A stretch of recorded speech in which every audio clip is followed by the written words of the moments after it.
Recommending now an underseen, underdistributed Kurosawa-directed documentary from 1971, Song of the Horse. I'll relay information on this film I sourced from akirakurosawa.info, which I'll link in the description, if you would like to learn more about the film or the big AK in general.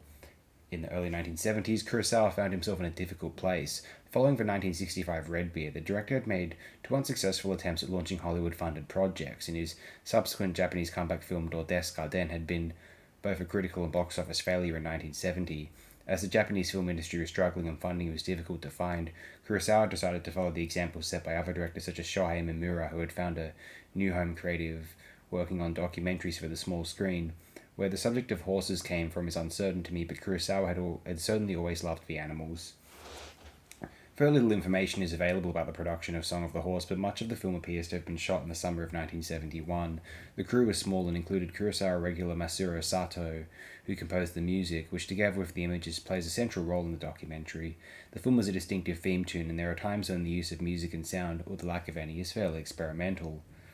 The man and the boy are voiced by Noboru Mitani and Hiroyuki Kawase, who had played the beggar and the beggar's son in Des Garden.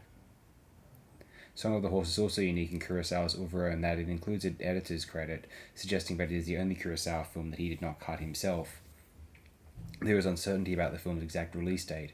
Typically, Song of the Horse's original airing date on Nippon TV is given as August 1970, but as the film depicts the June 13, 1971 Japanese Derby race, this cannot be accurate, as the film was certainly released before Kurosawa's attempted suicide in December 1971. An August 1971 release is more probable. Anyway, that's the end of that piece of information. My favourite aspect of the film is the gorgeous photography. It has a character reminding one of Herzog's emotive in intimate documentaries. The Criterion audience would absolutely love it. This is a modest profit waiting to happen, I can guarantee that. Now all that needs to happen is a discovery of Tarkovsky's lost documentary on cats, and my life will be a little more complete. Maybe I'll make that documentary. Nice excuse to go check out the Sphinx, visit Egypt, see if I can't push them into opening up the border for Gazan refugees, you know. By the way, speaking of far more depressing subject matter, I would implore you all to check out a link in the description of this video. A mesmerizing improvisational jazz recording named Sound the Alarm is for streaming and sale on Bandcamp, inspired by the horrifying events occurring in Gaza at this present moment. All proceeds from the performance, which the album is recorded from, as well as any they receive from the sales, will go to the United Nations Relief and Works Agency for Palestine refugees in the Near East.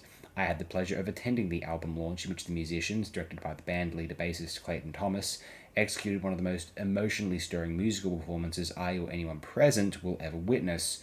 That event was a fundraiser for the Médecins Sans Frontières specifically, and I would recommend anyone donating to that organization if they have the income to do so, although any donations to the UNRWA, either via purchasing the album or via their website, which I shall also link in the description, are absolutely beyond welcome.